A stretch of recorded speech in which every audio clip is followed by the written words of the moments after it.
Examine were the premises for the QR correct or to examine, wala na, no? Some place lang. And then look at the conclusion. Okay kayo sa kanya na 300 lang. Coordinates one.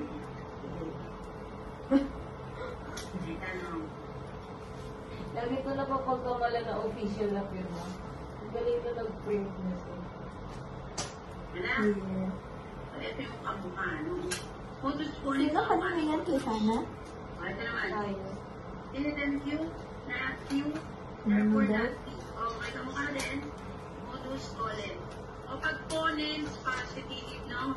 So, pupuno na yung binder ko Pag ngayon. ponens, o, yan ay negation. Yes, Ponens, negative. Basta pag positive, Ito ponens. yung binder ko sa iba't ibang group. Negation, ponens. Share ko lang ko ito na pagkakala. Oo, sige lang.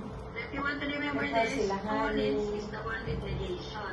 And it looks like what type of fallacy. May genie po ako, bro. One that we had a while ago. Diba? So they look like yung inverse natin. Yung inverse error looks like modus tollens. Pero it is not. Miggy is the one It who's, looks like modus tollens, what do you but call it this? is an invalid. Nagsain.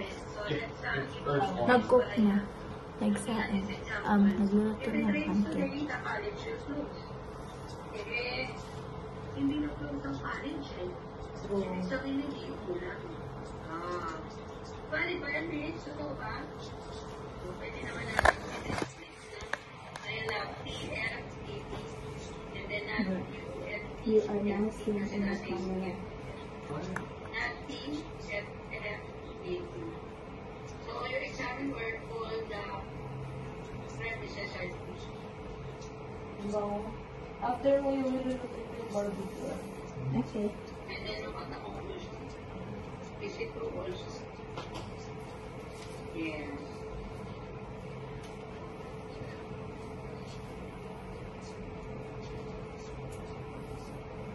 Bibigyan ko ba? Let's have hypothetical syllogism. Oh, patalit ko. Katakot magkagasol dito, no? Pero, Ang kinakatakot ko lang naman dito. Kapalayo yung sumo.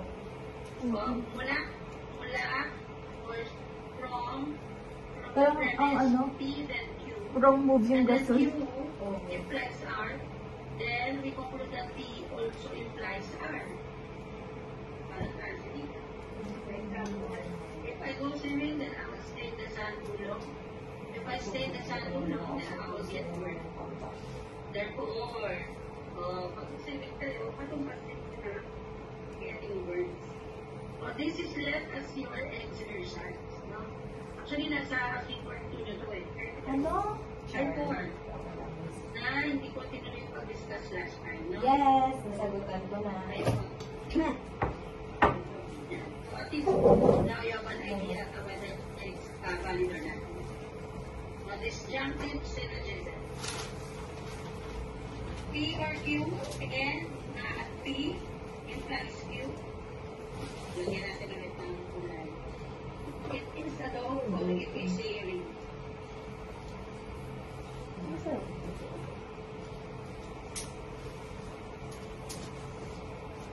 Hello.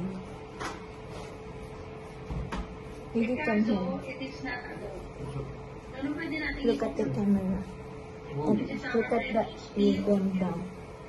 Aso yan, or kaya rin. Hello. Pero hindi dog eh. So, it is a ring. It's the other way. After, ulit di valid, miss? Oo. Ulit tayo, miss.